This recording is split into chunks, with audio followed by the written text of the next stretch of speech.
लोकसभा चुनाव जैसे जैसे नजदीक आ रहा है वैसे वैसे बिहार का भी सियासी पारा चढ़ता जा रहा है। इस बार मामला चाचा भतीजे और हाजीपुर सीट की विरासत को लेकर है। भारतीय जनता पार्टी के नेतृत्व वाली एनडीए ने पहले नीतीश कुमार को इंडिया गठबंधन से अलग करके अपने कुनबे में शामिल किया। अब बीजेपी ने बिहार की 40 सीटों को साधने के लिए चिराग पासवान के साथ बड़ी डील की। चिराग पासवान की नेतृत्व वाली लोक जनशक्ति पार्टी रामविलास को हाजीपुर समेत 5 सीटें मिलने की बात सामने आ रही है, जबकि उनके चाचा और केंद्रीय मंत्री पशुपति पारस हाजीपुर सीट से ही सांसद है। सवाल ये है कि बीजेपी को जिन पशुपति पारस से दलित वोट की उम्मीद नजर आ रही थी, अब ऐसा क्या हुआ कि वे अचानक ही एनडीए में साइडलाइन कर दिए गए। चाचा को छोड़कर बीजेपी भतीजे यानी कि चिराग पासवान को आखिर इतनी तवज्जो क्यों दे रही है? रामविलास पासवान के सबसे छोटे भाई और केंद्रीय मंत्री पशुपति पारस ने भाजपा नेताओं की पहल पर भतीजे चिराग पासवान के हाथ जा रही राजनीतिक विरासत में आखिरी वक्त पर अड़ंगा डाल दिया।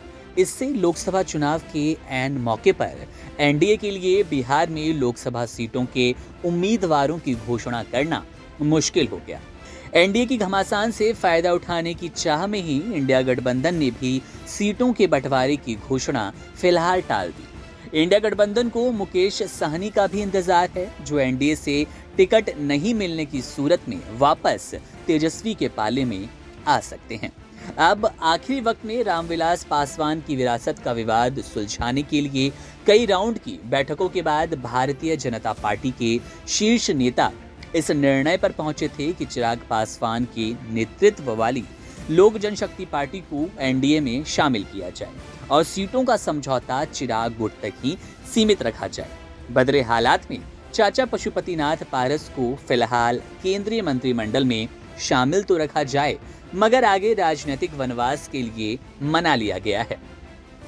मीडिया रिपोर्ट्स के मुताबिक पारस को भविष्य में किसी राज्य का गवर्नर बनाए जाने की बात थी। साथ ही एक अन्य भतीजे और समस्तीपुर के सांसद प्रिंस राज को लोकसभा की बजाय राज्य विधानसभा की राजनीति में एडजस्ट करने की तैयारी थी। इसके लिए उनको नीतीश कुमार मंत्रिमंडल के हालिया विस्तार में शामिल किया जाना था, मगर ऐन मौके पर चाचा पशुपति पारस के बिफर जाने से सब गड़बड़ हो गया। पशुपति पारस गुट बिहार में एनडीए गठबंधन को लेकर क्या चर्चा चल रही है, उसके बारे में आधिकारिक तौर पर तो कोई जानकारी नहीं आई, लेकिन मीडिया रिपोर्ट्स के मुताबिक पशुपति पारस पिछले करीब एक हफ्ते से बीजेपी के राष्ट्रीय अध्यक्ष जेपी नड्डा और गृह मंत्री अमित शाह से मिलने की कोशिश कर रहे थे, लेकिन उनको वक्त नहीं मिल पा रहा था। सूत्रों का ये भी कहना है कि पशुपति पारस हाजीपुर से ही चुनाव लड़ना चाहते हैं, भले ही वहां गठबंधन में कोई क्यों ना हो।